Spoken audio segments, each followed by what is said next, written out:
If your numbers are a mess, your exit will be too.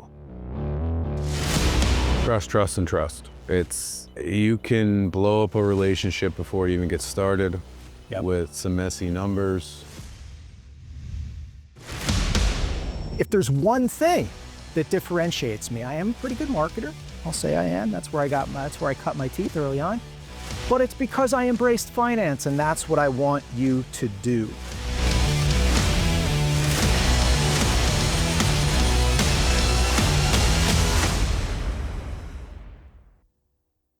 Welcome back to the Legacy Advisors podcast.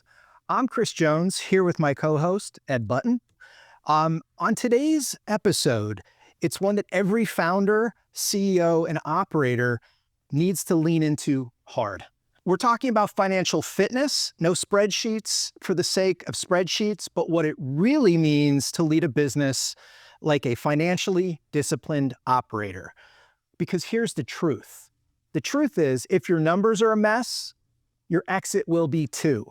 So let's jump into segment one, where we break down the single most important financial instrument for any business owner, the monthly P&L. So segment one, mastering monthly P&Ls. This is something, Ed, that a number of entrepreneurs tend to kind of deprioritize and make sure they have somebody to help them. In this segment, we're going to cover a range of topics.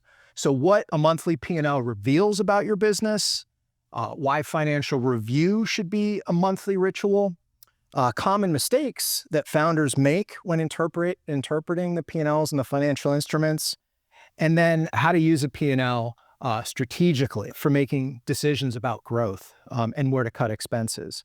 So let's kick off the first question. How often do you review the P&L at Button Energy? And also, what's your process for keeping leadership accountable to it? So review of P&L is at least every month. Mm-hmm. We typically look at our dashboards or our KPIs daily. In our business, you can make a lot of changes throughout the month to make sure you deliver the results you're looking for at the end of the month. From the management and our VP levels, they're looking at it every month at least. And what we do that's pretty cool is we get the VPs to report the P&L back to me. So they come in, they present them to us, they explain to them what happened, they explain to them what went right, what went wrong, talk about if there was an issue, how they've addressed it, how they're going to fix it, and to really get them to hold it accountable. So it's interactive? A lot of their stuff, a lot of their compensation relies on it. They're the head coach of their team. Their department's their team, and they're the head coach. I'm not going to tell them what plays to call. And that's really how we wanted to run it. That's how you can really get to a place where you can run a business that is on its own 2 feet and more mature. It's the key of making sure you're in front of your numbers, you're seeing them, you're understanding them, you know how they work, and you know what results are going to come from those numbers month in, month out. So with us rolling a month in, month out, looking at them every month and making sure we're holding everybody accountable and really working to make sure we know our numbers daily. When you were going through the exit at Pepper Jam, how did the role of monthly P&Ls play into that exit? God, it was a long time ago, but I will tell you this. I felt like kind of being an elder at that time. A lot of my staff were in their early 20s. I just came out of law school. I had also had a graduate degree. I felt like I could bring a little bit of sophistication and polish to the table. So it felt like from day one, I made sure that my executive team and like the key players, and as the company grew, took it seriously and that they were involved in it. Much like you were saying, I like your idea of having them present it to you. That's really smart. I would say back then, I was doing most of the leadership on it. And of course, we eventually had a controller who would be right there for me. So I got the team to take it seriously. I would have monthly financial reviews where we look at the P&L and the balance sheet and the cash flow statement, which really prepared us for the eventual exit. I mean, by the time we started to get interest, I pretty much had all the documents ready to go into a data room. I'd sort of learned the process of how it all works. So we were well prepared. But there's actually one thing I wanted to share here. I wasn't sure if I was going to share it now or later. So here's one of the things I learned pretty early in my career, and I hope people watching could take this seriously. There's a big difference between look back, what I call look back reporting, which is like where you look at the P&L every month and you say, how did we do last month? Probably pretty important to do on a regular basis to like mitigate some crazy thing, like some crazy expense from going out of whack or something. But that's look back reporting. I actually like to think about it a little bit more strategically. So you have look back reporting, and then you have look forward reporting, which is when you start looking at your cash flow and you start, asking yourself, do I have what I need 3 months from now, 6 months from now, 9 months from now? And so it wasn't on day one, but as I became more sophisticated with finance, the meetings were kind of like pretty quick on the look back.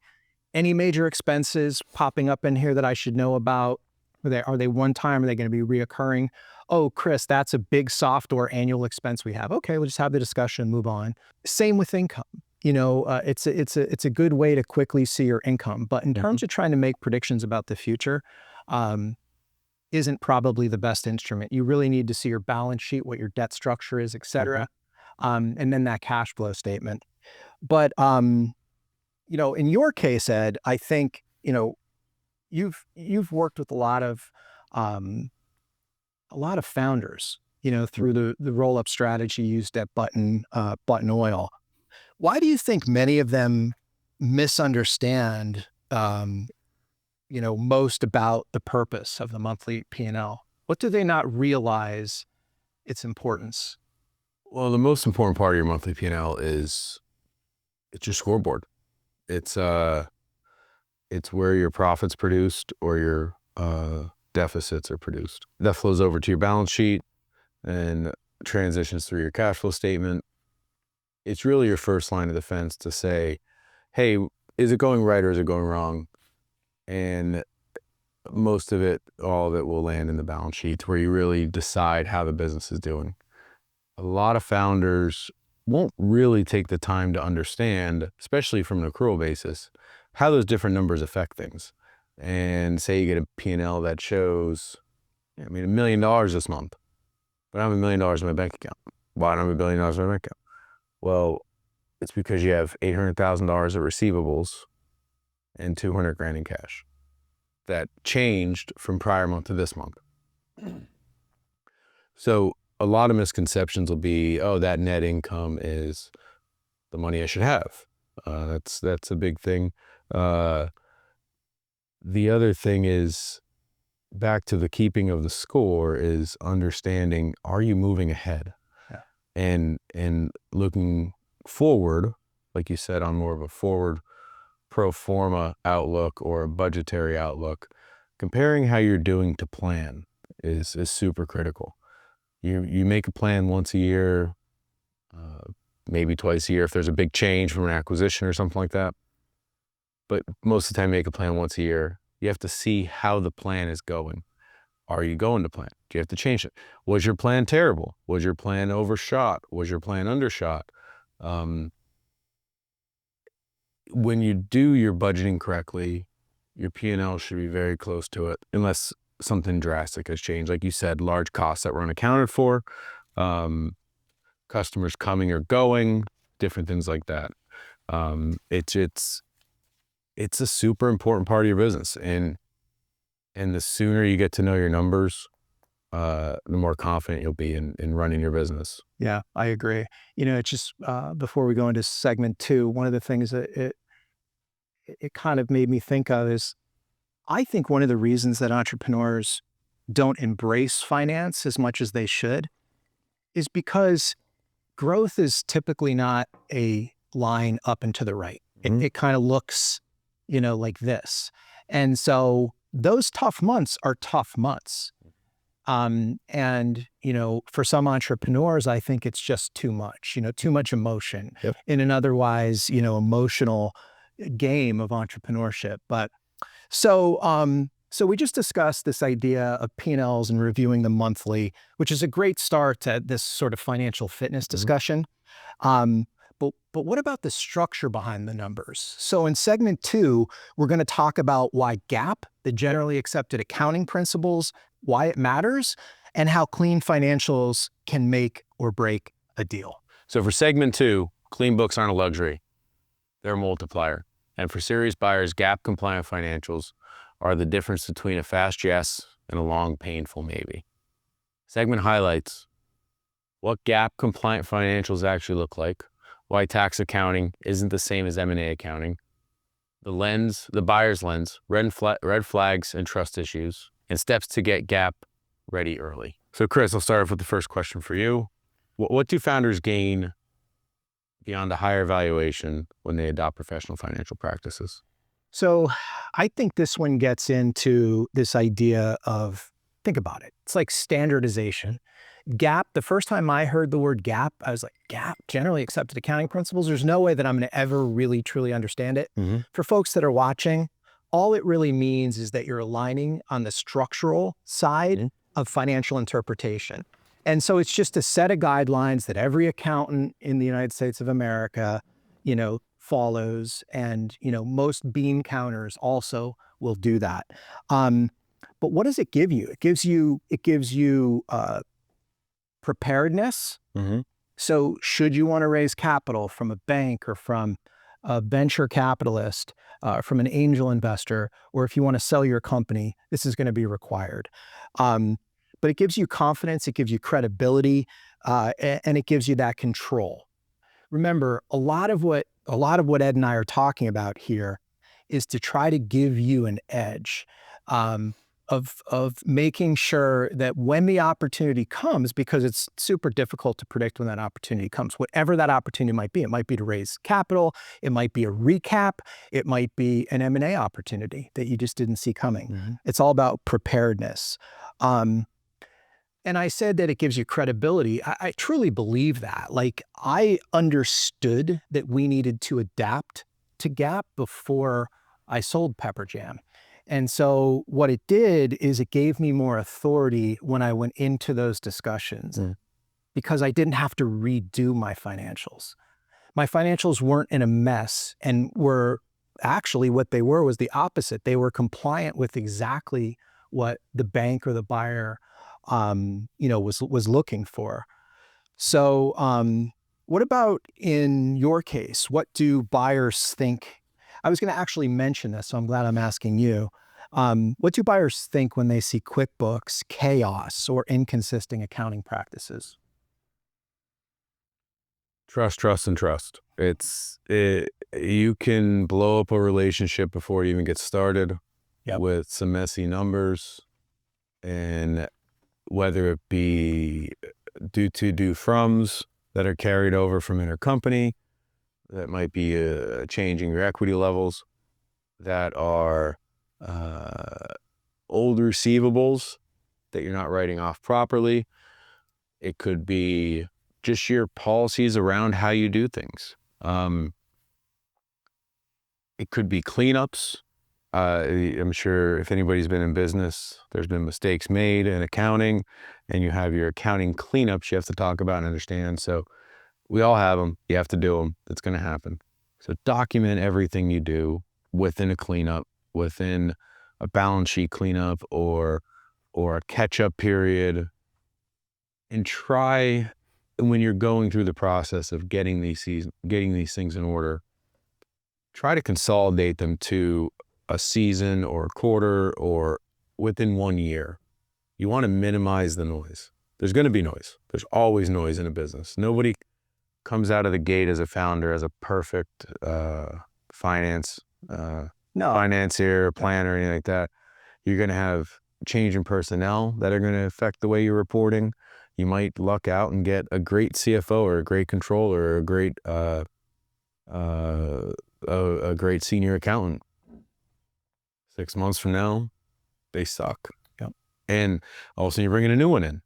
And if you're more on the operational side of things, like I've always been, you're a little bit at bay. You're a little bit at their mercy. So from a founder's position, making sure you learn how these transactions affect each other, making sure you're looking at them every month. And that's really more what I do monthly. From the effect of our operations, we're in it every day. We're making sure we're trying to hit our numbers every day. The month look back or comparative the budget is more, do I have to clean anything up? Do I have to fix anything? Is everything accurate? Is everything correct? Reviewing your balance sheet, reviewing your P&Ls, making sure things are charted correctly.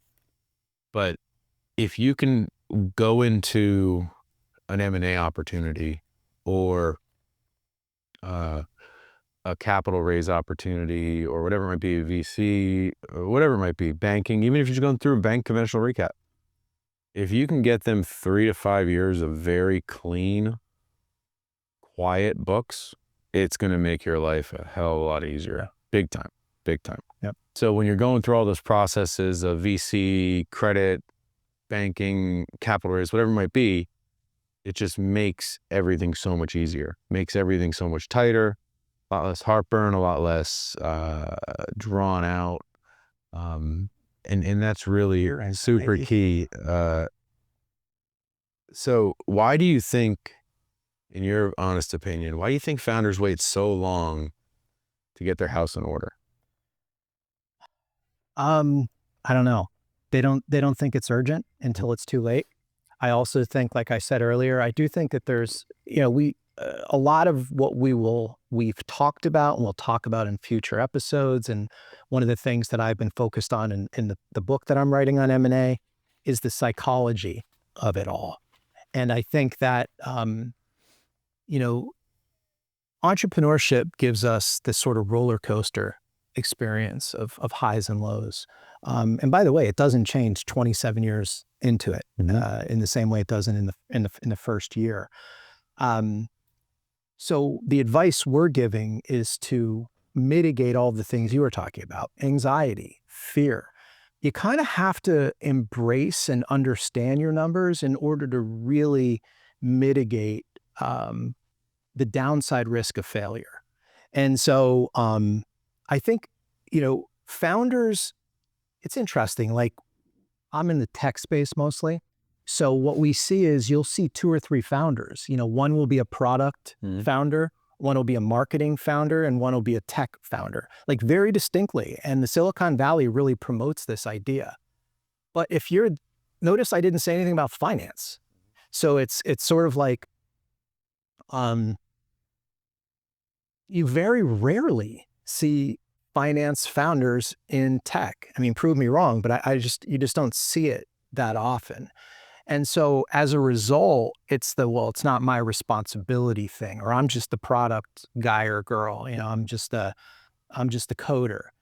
And, what I'll say is that one of the reasons why we're doing this episode and the next episode after this one on finance is because it's where you start. It's, if you're going to start today preparing your company for a capital raise or for an eventual exit, you need to embrace, and to your point earlier, really start to understand how these numbers tell a story. And so for folks listening or watching, don't blindfold yourself. Learn it.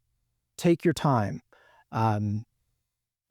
Embrace it. There's a bit of an irony with me giving you advice to embrace finance, because when I go back to my education, I didn't embrace it then. It was once I started to build businesses. Here's what I realized.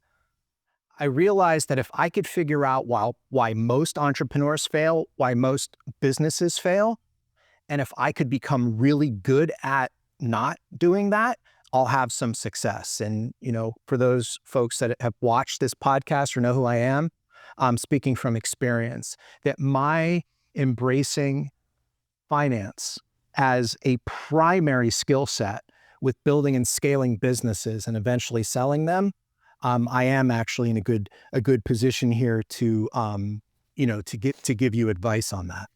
All right. So you've got clean books and GAAP compliance dialed in. Now the question is, what are those numbers actually telling you?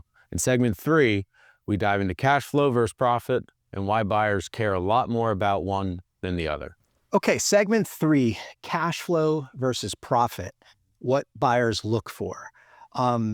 Here's one of the biggest myths in business, that profitability is all that matters. And by the way, it's super important, but it's not all that matters. The truth is, buyers are laser focused on cash flow, and the difference between the two can make or break your exit. So some of the things that Ed and I are going to chat about in this segment, the critical difference between profit and cash flow, why reoccurring cash, it creates confidence in a buyer, what poor cash discipline signals to a buyer, and how cash flow management is a valuable booster to your eventual exit value. So let's kick off the questions with the question for you, Ed. So as a buyer, how do you evaluate the difference between a business with strong profit versus strong cash flow? So the main thing I usually go after is the durability of the cash flow, the durability of the outcome. What's making that outcome? Is it a couple of big wins a year? Do you have 4 big contracts that come through once a quarter and you're making a ton of money off them? Or do you have 30,000 customers that are giving you $10 a week, 52 weeks a year? So that is really the difference on the profits versus the cash flow, because profits, they come and go. You might lose that customer. You might have an issue with a contract, or they might change their engagement. So if you look at a company that has really 3 exciting years of profit, you have to really understand what's going on here. And if the cash flow is very lumpy, if you have big contract payments once a month, twice a month, whatever it might be, or once a quarter, or you have that reoccurring business that is very cash flow driven, 52 weeks a year, you're always collecting money. I prefer the cash flow business over the lumpy profit business. Now, like you said, profit's good, all that stuff. But when you have a lot of reoccurring cash flow from an operation standpoint and efficiency standpoint, you can always dial in how much it costs to get that cash flow.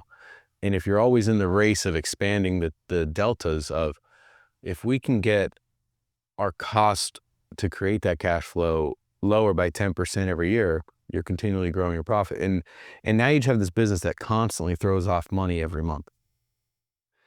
And that creates a business that you can get to a place where you could step away from, where you could have kind of like a set and forget with a good leadership team that just, as a founder, you might not even have to sell. Maybe you just sit back and collect $300,000-$400,000 a quarter, and you're fishing or doing whatever you want to do.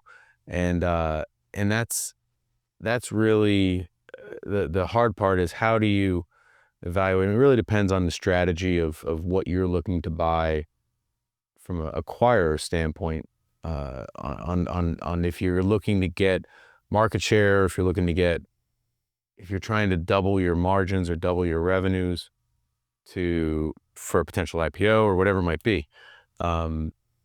So when you're going through those things, they're hard to separate, but I've always leaned back towards, I prefer the cash flow versus the lumpy profit. And what's your advice to founders who run lean but aren't sure how buyers will interpret that financially? It's a good question. I wrestle with this. So, I think the answer is, it really depends on your industry and how long you are into the process of building your business. I'll start by saying that if your profit margins aren't at least 20 to 30%, this idea of you being lean is probably not where you should be focused. You should be focused on growth. So if you're lean and your profit margin's 5%, you really don't have an attractive business. I kind of think about it like this as well. It's like that balance between profit and growth is probably one of the harder things for entrepreneurs to get their hands around early on. We're sitting here in this podcast and in the content we're writing on our website and on LinkedIn, et cetera, talking about this idea of transferability of the business, the idea of starting yesterday was the better day, but today is okay to get started on buttoning up all your financials. it's this balance between, growth and profit and how many years your business has existed and in what industry. So for instance, in tech, um, buyers are often looking at the velocity of your growth, the velocity of your user signups, the velocity of you moving upstream into enterprise business. Because if you get acquired by someone who has significant resources and you are an independent company, you've never raised capital, you're only growing on cash flow, your growth velocity is really constrained to your cash flow, that buyer is going to be able to say, well, geez, look at the unit economics that this company is set up. And unit economics basically gets into, the cost of your product or your service, and, how much it costs to acquire a new user, what's the lifetime customer value of that user. And these are all things, guys, that you need to take ownership of, understand as soon as possible, so that you could financially engineer your exit when that day comes. But in the tech space, there's a lot more variables, and I think we're going to talk about that either shortly or in an upcoming podcast. So let me ask you, and it's one of the things that I don't see as much, or I haven't seen as much in the tech space, but this idea of SDE, or seller's discretionary earnings. Like, what is that, and when is it used? So SDE typically is used on smaller founder-led businesses. It's a calculation that was created to develop the value of the business on a multiplier of SDE, whether it be 1, 3, 5, 7, 10 times, whatever it is. But what SDE takes into account is all of the money that the business is using to support the founder, the seller.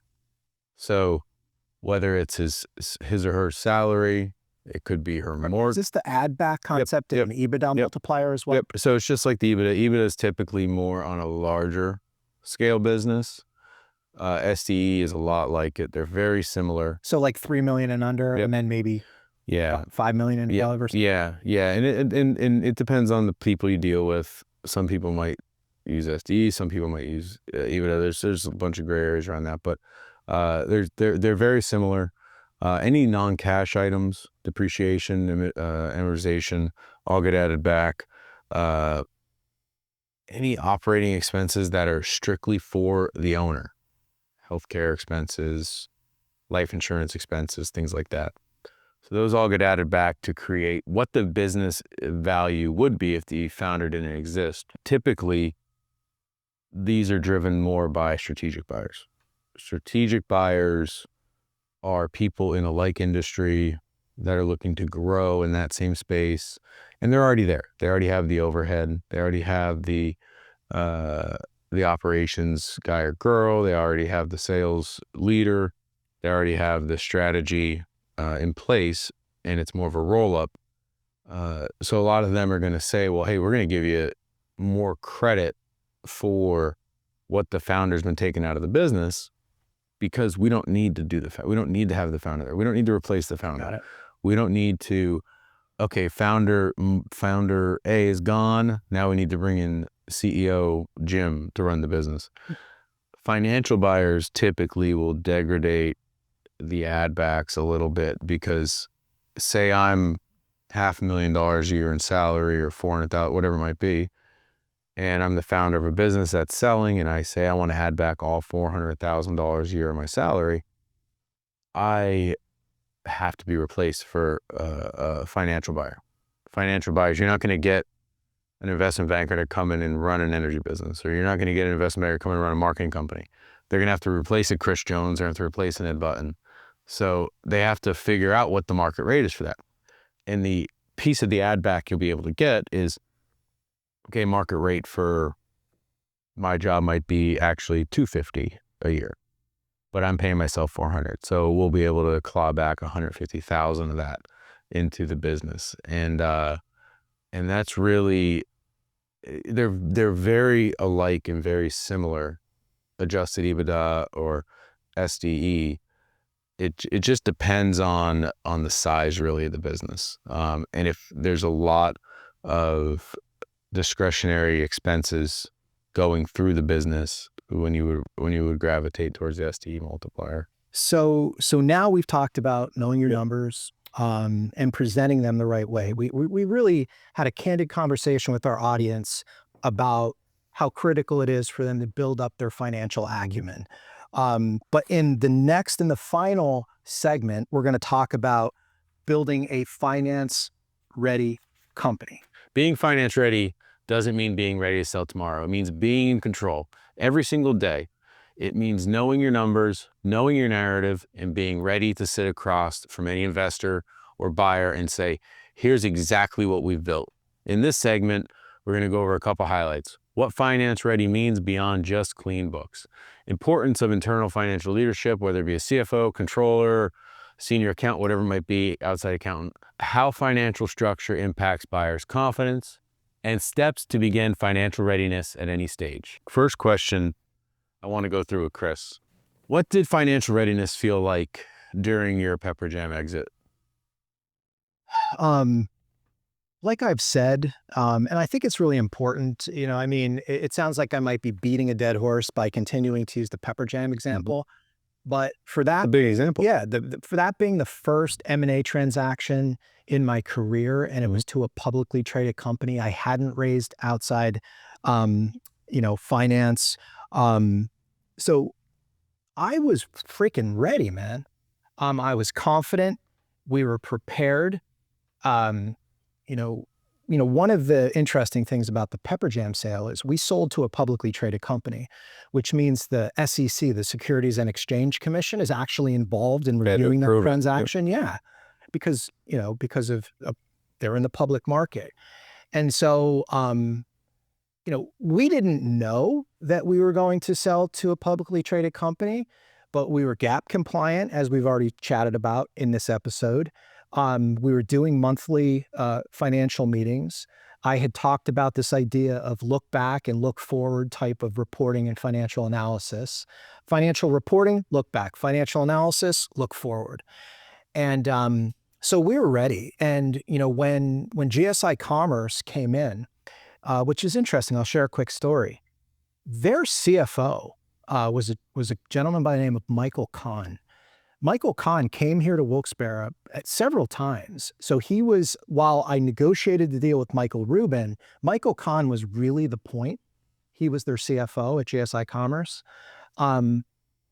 This guy was as polished a CFO a publicly traded company could have. And I can't remember really any extreme example where he wasn't doing this with us. I understood what he was saying. He understood what I was saying. We were aligned when it came to looking at the numbers. And so, it's one of those things too, where everything wasn't perfect. I shared the story of the receivable issue that I had, where, there was like $2.3 million or $2.6 million in aged IOUs, money that was owed. And, what it did is it required the deal to be renegotiated slightly, where I moved some of my money into the future, which, as we know, when eBay acquired the company, the stock went up 50%. So in a weird twist of fate, it kind of worked out for me. But, it's one of those things where, you prepare. It's just like anything. It's like, if you play a sport, practice is where you get the repetitions in such that you're prepared on game night. In the entrepreneurial world, your skills that you need to acquire and nurture and improve and grow are mostly financial related. Obviously, operations is another huge point, which we really do need to talk about, in a future episode. But, it's one of those things where, It's all about preparation, and we were prepared. Quick question for you is, what are the first three things you look for to know if a company is financially mature? So we're out of the gate looking at maturity and looking at how the company has grown and really established its foundation. Is you're going to be really focused on the balance sheet, really understanding the equity of the balance sheet, and how's the equity composed of, is there a bunch of noise above in the asset category of different things like due to, due froms, or loans back, IOUs? Are your receivables up to date? Is there processes around your financial reporting? Is there documented processes around how you take money from people, how you record payments from people? Is there documented processes of how you reconcile your checkbooks? Is there documented processes around really the whole well-being of your financials and how they're done? That'd be the first and foremost. The second thing is, are they done timely? Are you asking a company for trailing 12 months, and it might be December and they hand you July back, and they're 6 months away? Or are you asking on December 15th and they're handing you November reports? Accuracy. Is there a lot of reclasses? Is there a lot of journal entries? Is there a lot of noise? Again, back to the cleanup piece. And that's really to where, when you are in a business and you can trust your numbers, that is very easy to see when you're talking to somebody from outside your business, when somebody from outside your business is talking to you about your business. Because if you're the strategy, if you're the leader of the business, you're not going to know where $25 went for this postage or whatever it might be. But you're going to know your big numbers. You're going to know your typical AR. You're going to know your typical cash balances. You're going to know your typical AP. You're going to really know, and you're going to get used to those level numbers. And you'll be able to hear when you're talking to, whether it's the CFO, controller, or even if it's just an outside accountant, and the leader, if they're in sync. And you'll be able to know, like, oh, those guys really understand what's going on. They're driving the boat together. They have a strategy planned out. Or if you'll see, oh, I didn't know what that one was, or I didn't know what this one was, or where'd that come from? And one thing about mature financing in businesses is sometimes you'll get people that will really rely on their finance team and just will field everything off to them. But it really comes back to timeliness, clean balance sheets, making sure the equity is inspected. Of, they have $10 million of equity, how did they earn it? Is there a bunch of due froms? And then are the granular pieces reconciled? Are your checking accounts reconciled? And is everything really tied out to make sure there's no holes? You're constantly searching for holes. So a question for you, Kris, what are some low cost, high impact ways a founder can build financial structure early?